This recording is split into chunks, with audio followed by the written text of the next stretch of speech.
I'm about to do something that you should never do in real life. Compare your children to decide which one of them is your favorite. Today we're going to be doing that exact thing with my two favorite FromSoft games. Bloodborne, the first FromSoft game I ever actually finished, thus ending the curse of me never finishing FromSoft games, and Dark Souls 3, which to my mind is the epitome of the Dark Souls formula and also the best entry for new players. Salacious, I know. Let's get to it. First up is Bloodborne Omen.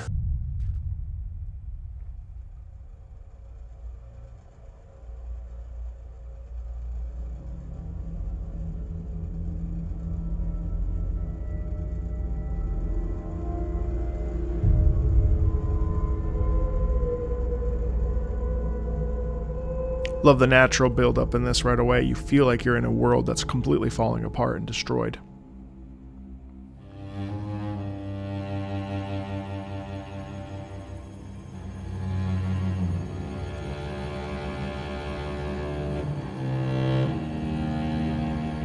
Terrific lower cello bass.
Paw.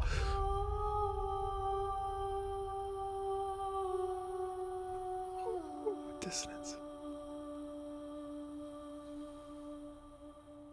It's a turning of the knife, the blade into the body. Very, very, very powerful, intense, violent theme. The bloodlust turns into rage and violence throughout that.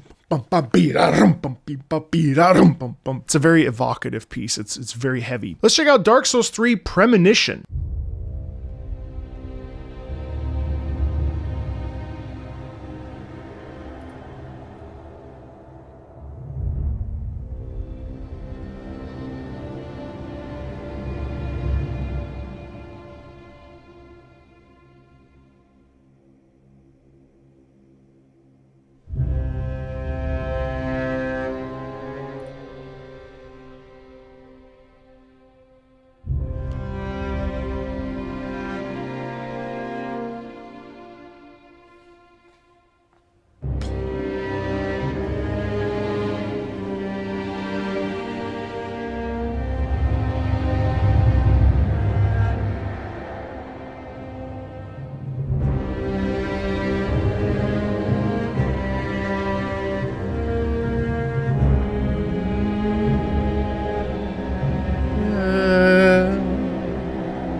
Fantastic lilting in this piece, a real sense of decay, an incredible example of how sad and broken the Dark Souls 3 soundtrack can be. There's a real decay in a lot of this sound. It has obviously the total opposite emotional thought process when it comes to comparing and contrasting it to the Bloodborne piece. I mean, it's hard. Both are exceptional, but in the case of this particular instance, I would absolutely give it to Bloodborne just in terms of the veracity and the tenacity and tension that we feel in that piece. That piece is way more immediate, but the sort of sullen, sinking feeling in Dark Souls 3 there is also phenomenal, of course. Next up is the main theme battle. Bloodborne's main theme versus Dark Souls 3 main theme. I can hear you guys molding already. Oh, it's Dark Souls 3! Let's take a listen and compare and contrast.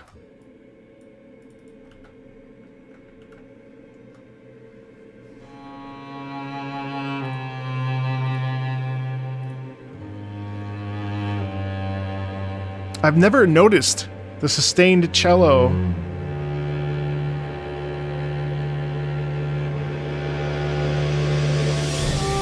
The same vocals, I should say.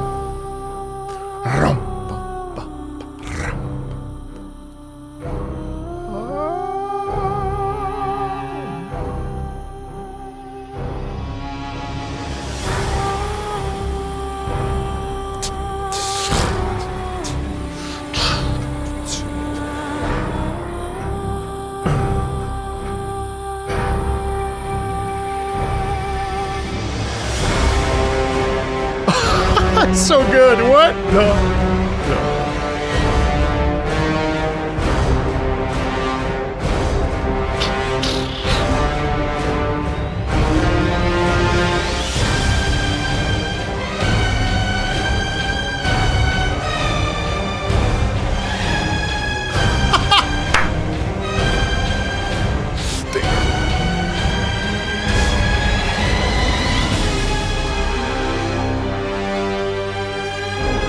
Oh!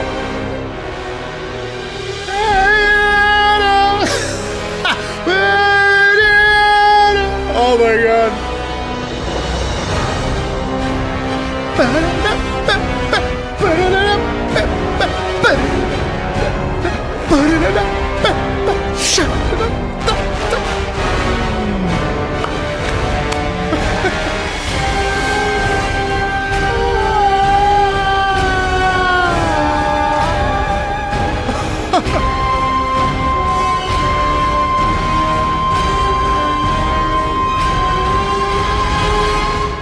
Love the upper soprano. Ah!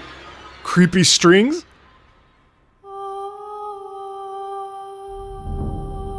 God, the lower timpani. Ah.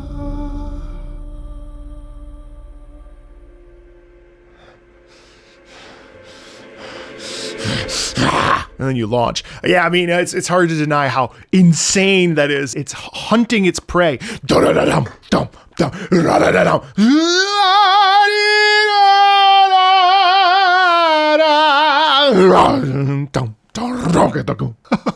It's very interesting how different the game, the play styles. I mean, it's really like comparing Salt and Pepper. It's really hard to do, but because I love both of these games so much, I felt like it was really fun. But it's hard because Bloodborne was the first of these where it rewarded my sort of play style, pushing the offensive. Obviously, because when you take damage and then hit and then you heal, it was definitely just such a phenomenal experience. Even though I thought Dark Souls 3 was such a streamlined, I don't want to hesitate to say easy, but Dark Souls 3 was the most manageable the Dark Souls sort of formula had been for me. And so Dark Souls 3, both of these games, I knew game plus to +5, which I've never done since, and I've never done for any other of the FromSoft games, but there's just something about both of these that just delivers on a gameplay perspective and also like a world design. But the sound of Bloodborne is very hard to deny in my soul of souls. Let's go over to the Dark Souls 3 main theme. Classic.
Sorry. Lots of cringy singing there, but I have to give it to Dark Souls 3's main theme. I mean, it's just phenomenal. It's a phenomenal piece of music. It starts kind of slow, so initially you're like, okay, cool. And then once you start picking up with the soprano vocals and the terrific string movement,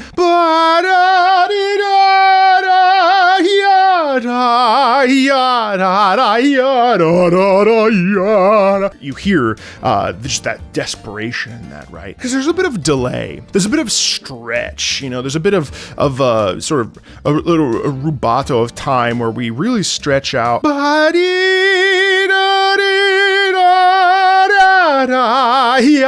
And then we pick up as we go down. Rubate is essentially to steal, but what we're doing is it's called rubato. So we're stealing time, stretching that, and then picking up the pace, which just gives us a sense of like, and then of course the beautiful vocals. It's a mesmerizing track. Absolutely, Dark Souls 3 takes that one. I mean, I love Bloodborne. The main theme of Bloodborne, obviously, it was a joy to listen to. But yeah, in this particular case, it goes to that. I wanted to cover first bosses. Now, Cleric Beast with Scream is essential.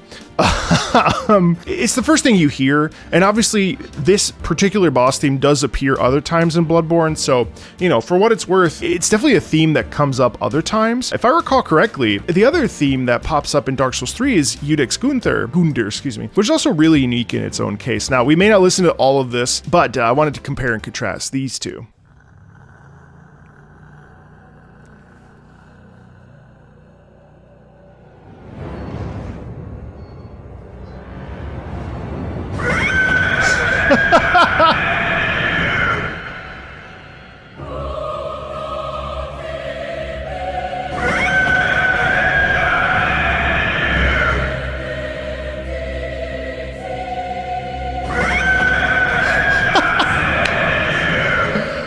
Bro.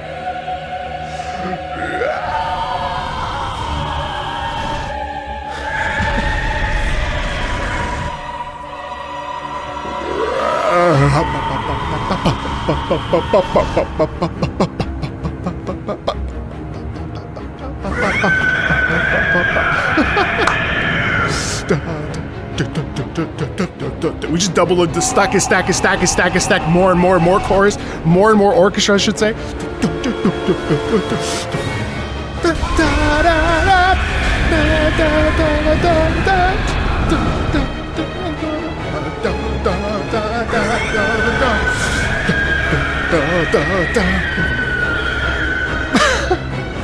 It's just unrelenting. Right there. The chorus takes over, we break from that sharp rhythm with the strings.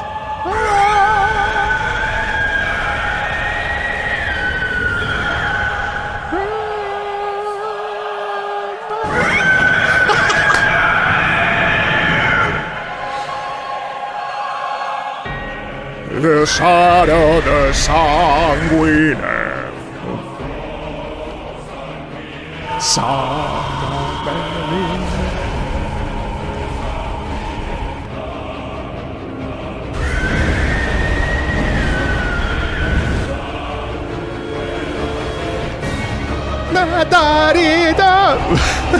Anyway, obviously there's a connection there. And when you think about it from a lore perspective and also from like a gameplay perspective, you're minding your own business in that area and you cross the bridge and you see the doorway and you have to pass by the guy with the 3 crows, the big dudes. And then there's the 2 werewolves that are beating the shit out of you. And it kind of comes out of nowhere. Obviously, it's a fight that you can totally skip and you can go over to Father Gascoigne and be fine. But as you approach that, all of a sudden, boom, the thing just jumps out of nowhere and slams down on the ground. And you're like, what the fuck just happened? You know what I mean? And all of a sudden you're in it. And I love the lore connection between this Vicar Amelia and Lawrence vs. Vicar in terms of the Edisado da sanguine eterna bedisha bella berida. It's just unrelenting. It's a wonderful moment, especially too when we look at lore. Like as you're going through, I believe this is Central Yarnum, they're burning another cleric beast as you enter into that area with like the 2 gunners and there's like 8 of the dudes. Oh no, you know, all that other stuff. Like it's kind of cool that we then face one of these things in its own. It's just an awesome theme. And Unix Gunder, kind of, you know, underrated.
So in this case, you have a fall from grace, and you have this, you know, this fallen judge that kind of blocking your path from the Firelink Shrine. Of course, there's this dynamic at play of trying to put you down and remove this potential threat. It's really interesting how much the choir showcases sadness, betrayal, brokenness, and all this other really, I mean, that's like sort of the overarching theme of Dark Souls 3 in a big way, the end of the fire and so on and so forth. I'm a little bit more rusty on the lore of Dark Souls 3, but Bloodborne Cleric Beast is such a violent, musically violent piece that I think really sells the idea of the broader scope of the storytelling that exists within Bloodborne that I think personally, at least in the first part, obviously, I would say it goes to Cleric Beast just because of the violence and the rhythm and the sharpness that we get in that particular piece. Just exceptional writing.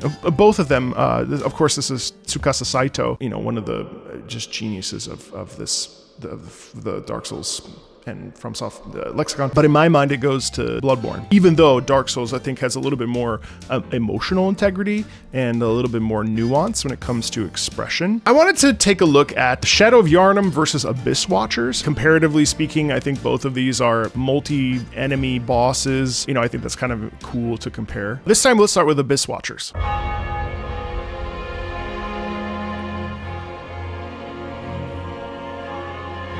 I love the bells.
I think one of the things that the Dark Souls 3 OST just does so well, like I said earlier with Yudix Gundar, is subtlety. Within this piece, we hear the Abyss Watchers themselves. We hear also what I think is a really bold move, which is to make a boss theme be fairly slow and very thoughtful with the soprano over top.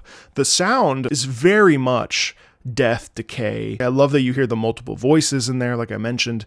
There's just a really sublime sound here of faded and released and broken. Now, going over to Watchers, now, historically, what we've been experiencing with this compare and contrast is how much more violent and abrupt and erratic the rhythm is in Bloodborne, which is certainly very appealing. There's a power behind sharpness and rhythm. What it is sort of lacking is, at times, emotional depth, which is fine, but let's listen to Watchers.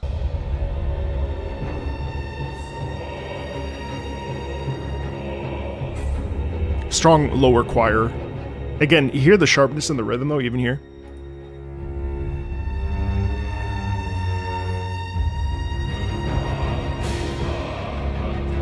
Excellent dissonance. Love the lower orchestral sound, too.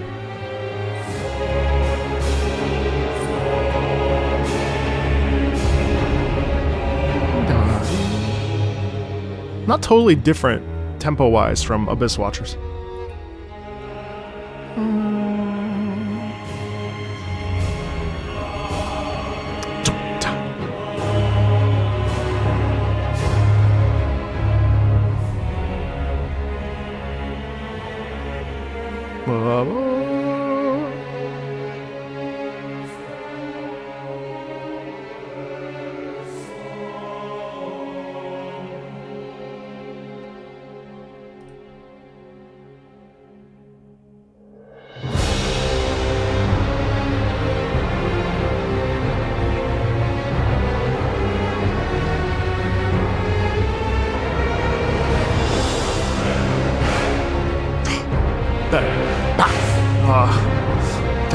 Shut.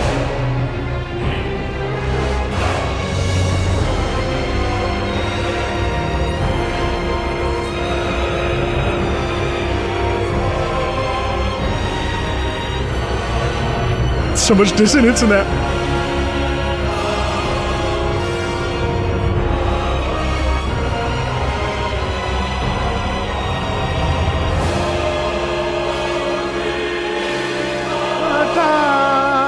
Nice sustained suspension there.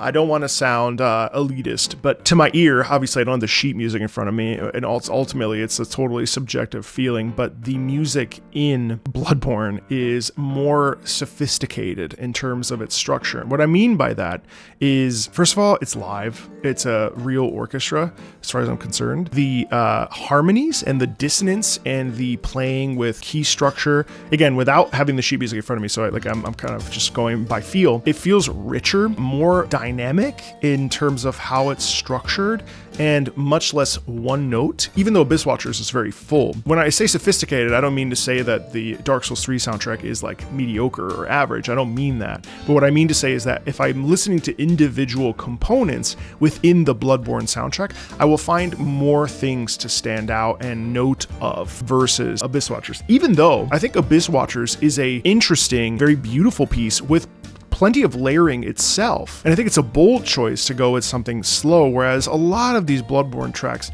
do end up kind of sounding, even though they're unique, they end up sounding, which is an oxymoron because I'm about to say they sound one note, even though they're unique within the structure of each piece. They do tend to have similar rhythmic structure, they do tend to be punchier, and it might just be that that's the kind of mood I am in right now, but I have to again give it to Bloodborne. Oh, here we go. This is the Bloodborne episode I've always wanted to make, but I do think that when we compare and contrast, I do think that Bloodborne, to me, in this moment, does come out on top, even though I really appreciate the vocals and the dirge, death, loss on display within Abyss Watchers. I want to go into Aldrich, Devourer of Gods, which oddly I don't remember from Dark Souls 3.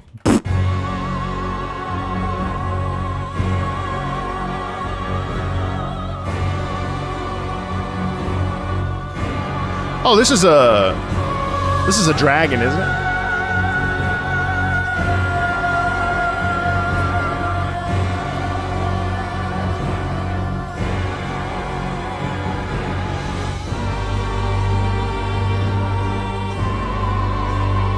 I love the harpsichord in that.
So when you hear the sighs, and what you also hear is the fall from grace. So Aldrich, the Devourer of Gods, was supposed to be this thing that was a protector, almost a shield bearer, a force or an entity that was looking after its people, but as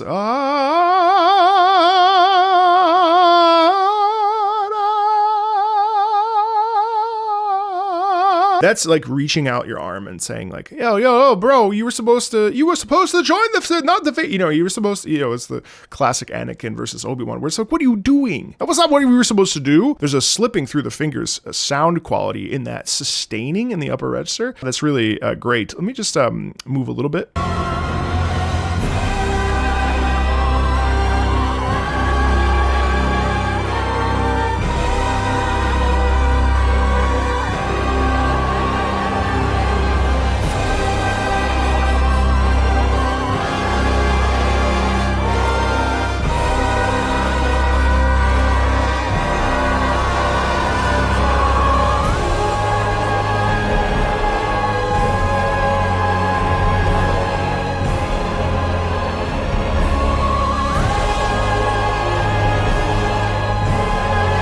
You know, it's quite epic in its sadness, and you even hear there with the lower register, ba, ba, ba, ba. Real opposite extremes there in terms of the soprano going up and the lower male staying really low, and then having that ba, ba, ba, ba, which is very evocative and very helpful. I do think that the singing starts to get a little bit hard to listen to after a while. It's a bit strained, and that can be intentional too, this feeling of like, you know, decay or brokenness. So let's compare that to Mikolash, Nightmare Host.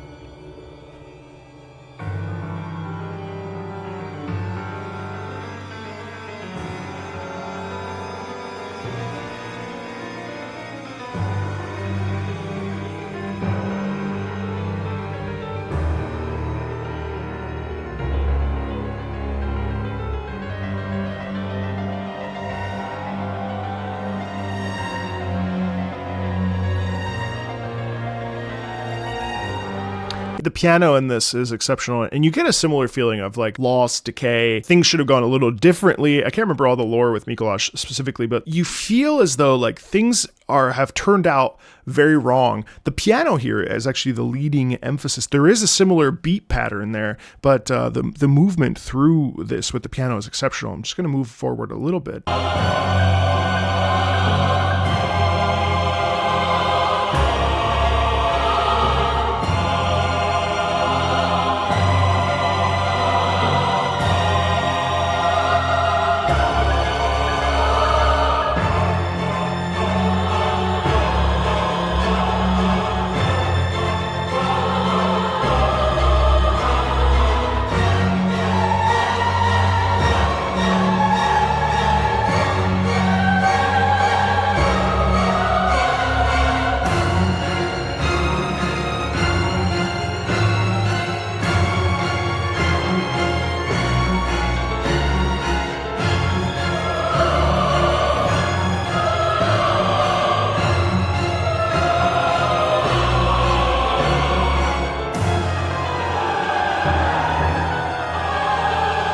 Tons of dissonance, not dissimilar to Aldrich there. I gotta be honest with you, I don't like either one. I think each of these pieces both brings something similar. I do think that the piano is more interesting for me personally compared to Dark Souls 3. That being said, I do think that both of them sort of don't land in the soundscape that I really feel moved in. So this actually a tie. You know, they're both good, and they certainly in context provide such a wonderful backbone of not empowerment, because nothing in FromSoft games is empowering, but certainly they both provide a sense of stress and a sense of tension that I think fits the context extremely well. Now, I know this has been the Bloodborne show, and it's not going to get any better, because next up is Ludwig the Holy Blade versus Slave Knight Gale. I am going to be listening to, I've heard Ludwig the Holy Blade 1,000 times. I love this piece. We're going to be listening to the back half because, well, I want an excuse to jam out, and then we'll listen to Slave Knight Gale, compare and contrast the two.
Yeah, I mean, what's there to say? I'm in love with this piece. I never get tired of it. I could listen to Ludwig the Holy Blade 1,000 times more and never get tired of it. There's so much energy, violence, elegance, the way that we twist and turn with the sopranos. Ba ba da ba da ba ba da ba ba ba ba da da be da. It's rhythmic and melodic and has tons of legato in it, all at the same time. It's such an in-your-face, brutal piece while still retaining poise, and I think it showcases how good the Bloodborne soundtrack is. It's exceptional. Now, Slave Knight Gale I actually have less of a context with. I've never finished the Ringed City DLC for Dark Souls 3, but I have heard it enough times. I'm going to do the same thing as I did with Ludwig. We're going to go to the back half.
You know, it's actually interesting because I will say what I've discovered even in this little time period is the fact that Dark Souls soundtrack is kind of noisy. Now, I don't know if it's because of the recordings that I'm listening to, but there's a cleanliness within Bloodborne soundtrack that is really appealing. Now, maybe you don't notice that, or maybe you don't care, and I think that's valid. But to me, it's kind of hard sometimes to parse out some of the individuality within the different sections. It's very produced, which is okay. I'm not gonna I'm not shitting on it. Actually, in a lot of ways, I actually think that Slave Knight Gale's theme is more emotionally impactful because there's the sound of the protector losing everything and being in this position that he's in and being like, bro, no, you're not getting in here. You know what I mean? You can't have this. And I do like that in some ways more than Ludwig the Holy Blade, because Ludwig's theme is very intense. Obviously, I can pick out way more individual aspects of it, and I do prefer it.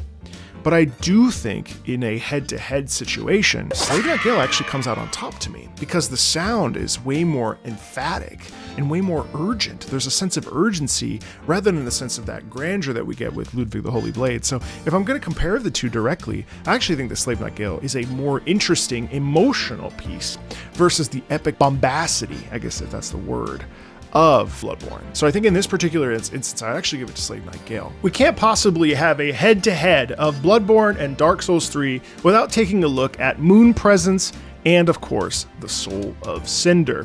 Let's start with Moon Presence first.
What an exceptional piece of music. I hadn't heard that in a very long time, since the first time I fought Moon Presence.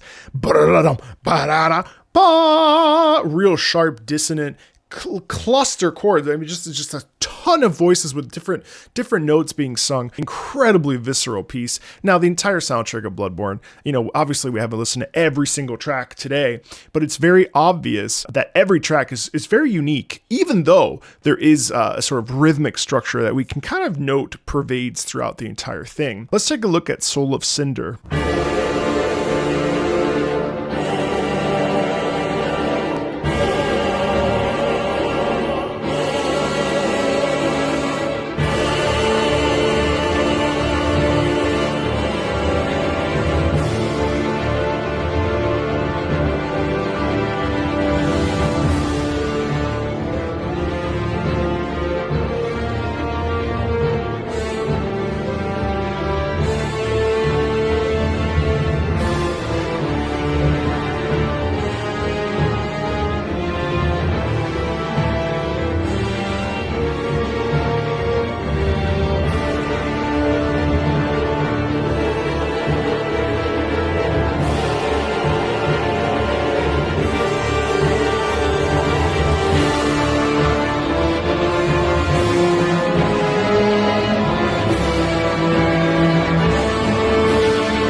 Love the male vocals.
Oh my god.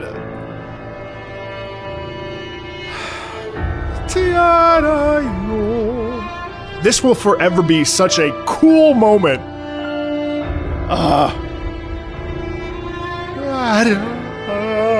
The beautiful orchestra.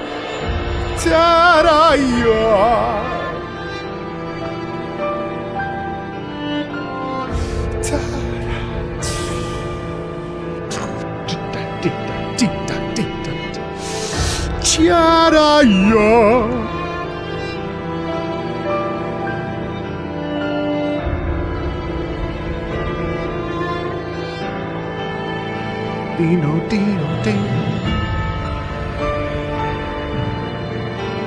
Ta-da.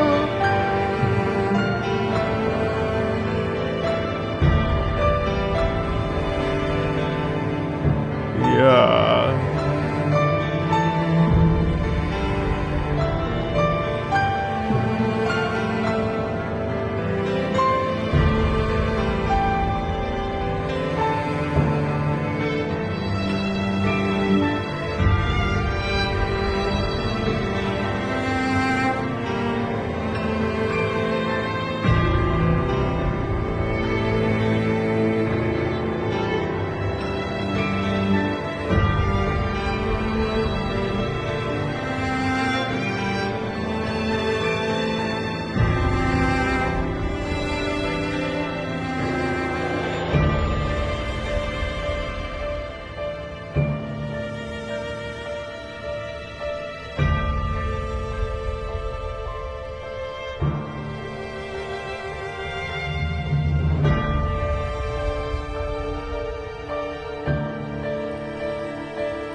Love this piano. Love this piano. Para-yo. Pra-da.